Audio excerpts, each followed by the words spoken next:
Good morning children. आज आप लोगों को क्या है एक प्रश्न, ये महाभारत काल की है। ये महाभारत युद्ध क्यों छिड़ा है आप लोगों को मालूम है? क्या है, दो भाइयों के बीच में छिड़ा है। कारण क्या है? वो उधर भीष्म पितामह के समक्ष में दोनों विद्याएं सीखे हैं, लेकिन राज्य की कांक्षा में शकुनी के षड्यंत्र की वजह से एक जुआ खेल में क्या हो गया है, अपने राज्य लक्ष्मी और राज्य को खोया है पांडव। तब उन लोगों ने क्या नियम रखा है, 12 साल अरण्यवास और 1 साल अज्ञातवास ऐसा रखा गया है उन लोगों के सामने। लेकिन पांडवों ने क्या है, वो उनके विरुद्ध तो कुछ भी आवाज नहीं उठाया और उन लोगों ने वो मान लिया है और गया है वो जंगलों में। जब वो लोग अरण्यवास करते समय पांडवों द्रौपदी सहित गए हैं वो 12 वर्ष के लिए। अरण्यवास में रहते समय वो उसके पास एक ब्राह्मण आया है। वो पुराने जमाने में जंगलों में रहते हैं ना लोग, वैसा वहाँ के ब्राह्मण आया है, अपनी व्यथा का मतलब है बाधा, कुछ सुनाया है। एक हिरण ने मेरी अरणी बोले तो आग देने वाली एक लकड़ी है। पुराने जमाने में आग का बोले तो आज के समान दिलासा ही, वो मैच बॉक्स लेकर जलाना नहीं, वो एक पत्थर से दूसरे पत्थरों को रगड़ने की वजह से आग आता है। ये लकड़ी में ऐसा है। एक बार आप लोग जंगलों में भी सुनते हैं ना, पूरा क्या ऑस्ट्रेलिया में हो, अमेरिका में अपने आप आग लगाकर वो जलते हैं। कारण क्या है, वो सूखे लकड़ियों बार बार रगड़ने की वजह से उसके बीच में भी क्या है, वो आग निकलता है। और आप लोग क्या है, वो एक पत्थर में आप लोग एक आयरन का जो कुछ भी मारे तो उसमें से भी आग आता है। और वो आग का क्या है, वो छोटी सी वो कण जाकर वो सूखे पत्तों में गिरे तो आग निकलता है, वैसा है। अरणी की लकड़ी को यज्ञ के लिए उपयोग किया जाता है। वो लकड़ी को एक हिरण ने पकड़कर भाग गया है। तो ये व्यथा सुनाने की वजह से कृपया मेरी लकड़ी को, वो लकड़ी के अलावा उन लोगों का अन्य काम तो संभव नहीं है। इस वजह से उनके प्रार्थना के अनुसार उन लोगों ने मान लिया और करने के लिए कोशिश तो किया है। पांडव ब्राह्मण की व्यथा से प्रभावित हुए, इसलिए वे हिरण की खोज में निकल पड़े। थोड़ी दूर जाने पर उन्हें हिरण दिखाई दी। हिरण बोले तो डियर, यू नो ना वेरी वेल वो।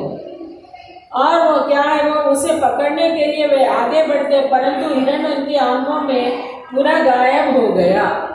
ये हिरण का क्या है, तेज से भागने की, जंगलों में क्या छलांग मारकर बहुत दूर दूर तक छलांग मारने की रहता है वो उसको। और इसी वजह से ये भाग निकली हैं। एक बार दिखाई दे रहे, एक बार दिखाई ना दे रही है।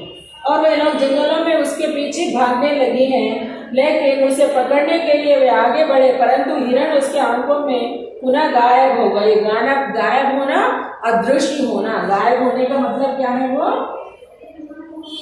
गायब होना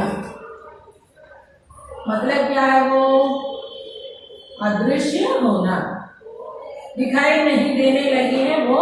इस वजह से वो भागने लगे हैं पकड़ने के लिए, लेकिन वो लोगों ने पकड़ नहीं पाए और खोज में भटकते हुए इधर उधर थक गए हैं। और विश्राम का मतलब क्या है, आराम करने के लिए, क्योंकि हमारे क्या है, वो हम लोग ज्यादा इधर उधर भागे तो क्या हो जाता, बहुत प्यास भी लगता है, थक जाते हैं, थोड़ा पानी पिए तो जान में जान आता है। एक वृक्ष के नीचे बैठ गए हैं वो लोग। वृक्ष के नीचे बैठकर वो उन लोगों को बहुत धूप लगने लगे हैं, जंगलों में भागे हैं, वो भागने की वजह से प्यास भी लगी है। और प्यास के मारे सभी के कंठ सूख रहे थे और गला तो सूख रहा है। युधिष्ठिर ने नकुल को पानी की तलाश में भेजा। और क्या है, सबसे छोटा है वो नकुल, इसी वजह से उनको भेजे तो वो तुरंत वो पकड़ कर लाता है, वो ऐसा मानकर नकुल को भेजा। नकुल ने पानी के खोज में निकला और चलते चलते एक सरोवर के पास पहुंचे। उनको एक सरोवर तो दिखाई दिया है बहुत दूर जाने के बाद। सरोवर को देखते ही क्या करता, पहले हम अपने प्यास को बुझा के हमारे थकान को पूरा दूर करने के बाद दूसरों के बारे में चिंता तो करते हैं। आए हैं बड़े भैया की आज्ञा के अनुरूप, लेकिन उधर तो उन्होंने वो आज्ञा से पहले वो पानी को देखकर उनके जान में जान आई है। सरोवर देखकर उसका मन प्रफुल्लित हो उठा है खुशी से और आनंद आया है। वह सोचने लगा कि क्यों ना मैं पहले अपनी प्यास बुझा लूं। मैंने कहा है ना, पानी को देखते पहले अपने प्यास को बुझाने को मन करता है। वह पानी पीने के लिए उद्युक्त हुआ था, ऐसा एक आवाज गूंज उठी और उसी समय एक आवाज तो सुनाई दिया है। वो पानी पीने के लिए तैयार हो गया, कदम आगे बढ़ाया और झुककर हाथ में लेना पानी पीना है। लेकिन इसी समय में पीछे से एक आवाज आई है। क्या आवाज है? ए नकुल, पानी पीने का दुस्साहस ना करो। वैसा क्या है वो गलत कदम मत उठाओ और तुम तो वो साहस मत करो। सावधान, सावधान बोले तो सतर्क रहना है। पहले मेरे प्रश्नों के उत्तर दो। और नकुल चेतावनी की परवाह ना करके पानी पीने लगा। अगर वो जो कुछ भी आदेश दिया, जो कुछ भी आवाज दिए तो हम लोग क्या करना, उनके बातों को तो मानने के लिए तैयार तो होना है। लेकिन नकुल तो वो तैयारी ना है। वो प्यास बुझाने की चिंता में उन्होंने उनके बात अनसुनी करी और पानी पीते ही क्या हो गया है, वो गिर पड़ा है। पानी को पीने के लिए कोशिश किया, लेकिन पानी पीने से पहले पीते ही वो भूमि पर गिर पड़ा है। बहुत देर नकुल न लौटने पर युधिष्ठिर को चिंता सताने लगी। अरे इतने देर हो गया और वो लड़का वापस नहीं आया, नकुल कहाँ गुम हो गया है। वो चिंता तो मन में होता है, सबसे छोटा है वो। इसी वजह से युधिष्ठिर बहुत परेशान होने लगे। उन्होंने उसकी खोज में और बारी बारी से नकुल के बाद में सहदेव को, सहदेव के बाद में अर्जुन, मीन्स क्या छोटे और छोटे से उससे बड़े और उससे बड़े, ऐसा एक एक को भेजा है। अर्जुन और भीम को भी भेजा है। इन्होंने क्या किया है, एक के बाद में एक को, सभी को उनके पीछे तो भिजाया गया है। सब लोगों को उधर गए हैं और सभी लोगों ने क्या किया है, सभी को ऐसे ही चेतावनी दिया है, आप लोग मेरे प्रश्नों को जवाब देने से पहले आप पानी नहीं पीना। हम लोग क्या करते हैं, पहले पानी पिएंगे बाद में तुम्हारे प्रश्नों को उत्तर देंगे, ऐसा करते। लेकिन उन्होंने वैसा नहीं सुना है वो, और नकुल की बात दी और सभी लोगों ने क्या है वो चेतावनी की अर्जुन भीम को भी भेजा। यक्ष की चेतावनी की उपेक्षा करते हुए सभी ने सरोवर तट पर, तट का मतलब है किनारा, तट पर प्यास बुझाने का प्रयास किया और नकुल की भांति का मतलब धरा पर गिर गए हैं। जब कोई भी लौट कर ना आया तो युधिष्ठिर स्वयं चिंतित अवस्था में उनकी खोज में निकल पड़े। अब उनको तो तलाश करना है, उनको खोजना है। और तृषा का मतलब है प्यास।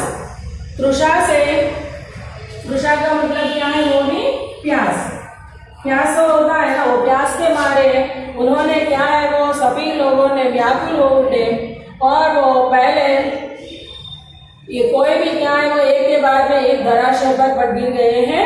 और कितने लोग, 4 लोगों के भेजे, 4 में एक भी वापस नहीं लौटा है, क्या बात होंगे, ऐसा सोचकर युधिष्ठिर खुद निकल पड़े हैं उन लोगों की तलाश में। चिंतित अवस्था में खोजना बोले तो ढूंढना। और तृषा से व्याकुल युधिष्ठिर पहले अपनी प्यास शांत करने के लिए सरोवर की ओर गए। वहीं युधिष्ठिर को अपने भाई धरा पर पड़े दिखाई दिए और जैसे ही वे आगे बढ़े तो उन्हें भी वही आवाज सुनाई दी, सावधान, तुम्हारे भाइयों ने मेरी चेतावनी के ओर ध्यान नहीं दिया, इसीलिए उनकी यह दुर्दशा है। दशा का मतलब क्या है, उनका हालत। कारण क्या है, उन्होंने चेतावनी दी, मेरे प्रश्नों को पहले उत्तर दो, उसके बाद में आप लोग पानी पीने के लिए कोशिश करो। लेकिन कोई भी उनके बातों का ऐसा नहीं माना है। वो इस वजह से क्या हो गया है, उन लोगों को अनसुनी करने की वजह से उन्होंने जो कठिन दंड देना चाहा वो दंड तो भुगत रहे हैं। उन लोगों ने लाचार होकर उधर धराशय में गिर पड़े हैं।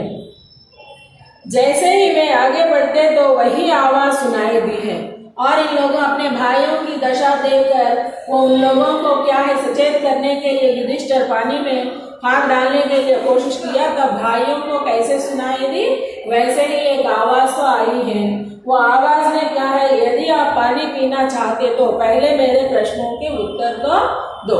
आप पहले उत्तर देने के बाद ही आप अपने प्यास को बुझा सकते हैं, वैसा कहा गया है युधिष्ठिर को यक्ष ने। वो उधर आवाज कोई युधिष्ठिर ने कहा, श्रीमान आप प्रश्न कीजिए, मैं उत्तर देने के लिए तैयार हूँ।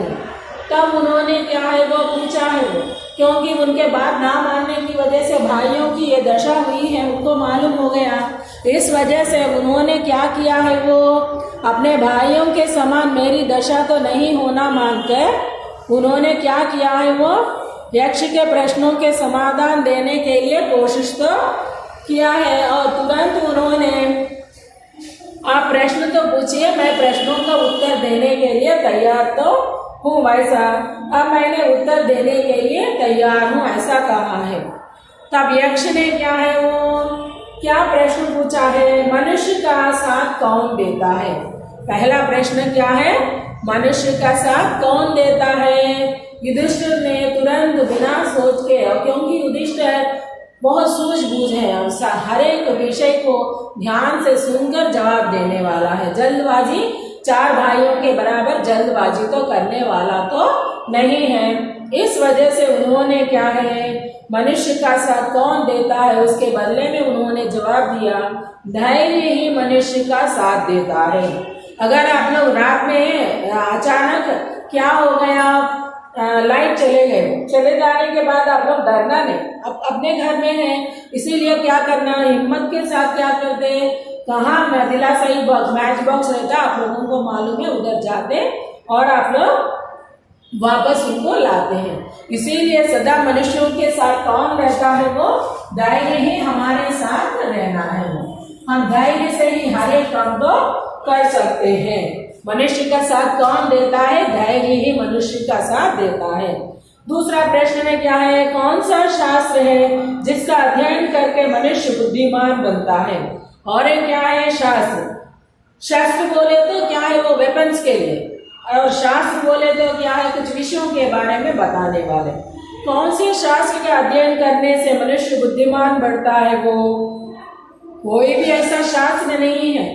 हम लोग ये किताबों के द्वारा आप लोगों को ज्ञान तो दे रहे हैं, लेकिन आपका ज्ञान का सही उपयोग हुआ या नहीं कब मालूम होता, अगर जीवन में आप लोग कामयाब हो गए, जिन विषयों को आप लोग सुने, अपने जीवन में कठिन समस्याओं को सामना करने के लिए अपने आप को तैयार करते हैं, वो ही ज्ञान है। इसीलिए कोई भी ऐसा शास्त्र तो कोई नहीं है, महान लोगों की संगति से ही मनुष्य बुद्धिमान बनता है।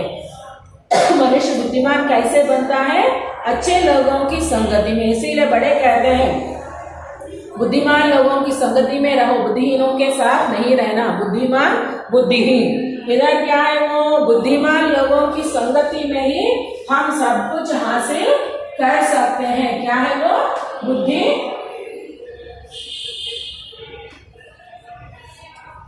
बुद्धिमान।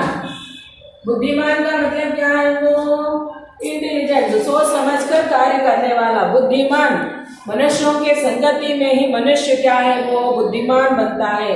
इधर अच्छे लोगों की या महान लोगों की, बुद्धिमान कैसे बनता है वो, अच्छे लोगों की संगति में, अच्छे लोगों की संगति में या महान लोगों की, अच्छे लोग या महान लोगों की संगति में ही मनुष्य बुद्धिमान बनता है। और ये क्या है, यक्ष, भूमि से भारी चीज क्या है। भूमि से भी भारी चीज तो हमें नहीं मालूम है। अगर उसके बदले में युधिष्ठिर ने क्या जवाब दिया है, युधिष्ठिर ने संतान के कोख में धारण करने वाली माता भूमि से भी भारी होती है। कारण क्या है, 9 महीने एक शिशु को जन्म देने वाली माँ के कोख में, पेट में 9 महीने में एक शिशु रहता है। वो शिशु को भी अपने साथ लेकर माँ इधर उधर फिरती रहती है, उनका कुछ भी डर नहीं है। देखो एक बार उनकी जान भी जाने की संभावना है। इसीलिए कहा गया है धरती माँ से भी और महान कौन है बोले तो हमारे क्या है, भारी चीज कौन है बोले तो, धरती से भी भारी चीज कौन है बोले तो संतान को कोख में रखकर पालने वाली माँ है। संसार में क्या है, भूमि से भी भारी चीज है। इधर कोख का मतलब क्या है, पेट में।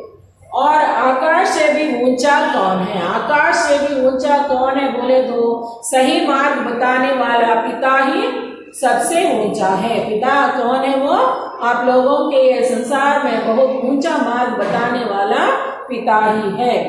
हवा से भी तेज चलने वाला कौन है? यक्ष ने प्रश्न पूछा फिर युधिष्ठिर को, और वो उसके बदले में क्या जवाब दिया है उन्होंने? हमारा मन। हम इधर बैठते हैं, मैं पाठ पढ़ा रहा हूँ, लेकिन मेरा मन तो क्या है, वो बहुत तेज से सोचते रहते हैं, वो तो आराम नहीं करते। अगर वो आराम करे तो हम जिंदा नहीं रहते। ये बात तो याद रखना कि मन क्या करते हैं, हम लोग सो गए, उठ गए, गए, हम लोग दूसरे काम करते समय में भी हमारा मन क्या है, ऐसा निरंतर वो प्रक्रिया तो चलती रहती है। इसीलिए हवा से भी तेज जाने वाला कौन है बोले तो हमारा मन है। और विदेश जाने वाला कौन साथी होता है? अगर आप लोग बाहरी देशों में गया, अगर जाना चाहते हैं, हाँ टीचर हम पैसे लेके गए तो हमारे पास साथ रहता है, हम जो चाहे तो वो नहीं। पैसों तो चोरी कर सकते हैं, चोरी कर सकते हैं चोर, लेकिन आपकी विद्या, जो बुद्धि और ज्ञान तो कोई भी आप लोगों से छीन नहीं सकते। आप लोग दूसरों के बांटने पर भी आपकी विद्या की और बढ़ती हैं, आपका खत्म तो नहीं होते। इसीलिए विदेशों जाने वालों के साथी कौन है बोले तो विद्या ही उनका साथी है। और यक्ष ने क्या है, मरणासन्न वृद्ध का मित्र कौन होता है? मरणासन्न बोले तो मृत्यु के गोद में जाने वाला है, मृत्यु के गोद में जाने वाले हैं। ऐसा व्यक्ति के साथ कौन होता है बोले तो उनका दान। जो कुछ भी अपने जीवन में दान किया है वो पुण्य ही उसके साथ रहता, कोई भी हमारे साथ तो नहीं रहता। हम खाली हाथ आए हैं और खाली हाथ ही जाना पड़ता है। हमारे साथ कौन आता है जाते समय बोले तो हम दूसरों को जो कुछ भी, जो जरूरतमंदों को हम दान में दिया है, जिनको मन से सहायता की है, वो ही हमारे साथ तो आता है, वैसा कहा गया है। मृत्यु के बाद में भी अकेले चलने वाले जीव के साथ साथ चलता है हमारा दान। और क्या है, एक सुख क्या है मानव जीवन में, सुख का मतलब क्या है बोले तो उन्होंने जवाब दिया है सुख का, और शील और सच्चरित्र ही स्थित है। हमारे जीवन में क्या होना है, सुख तो होना है, सुख होना है तो सच्चरित्र ही हमारे साथ देता है, ये बताया गया है। और आगे के प्रश्नों के बारे में अगली कक्षा में बता दी बच्चों। धन्यवाद।